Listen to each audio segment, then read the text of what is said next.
كتاب الله وراء ظهورهم كأنهم لا يعلمون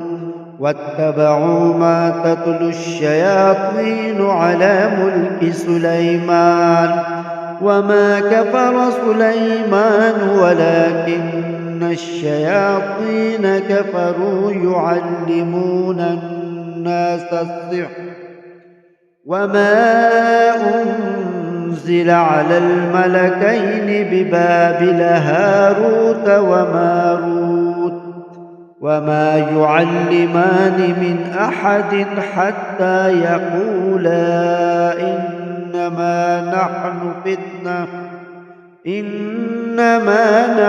فتنة فلا تكفر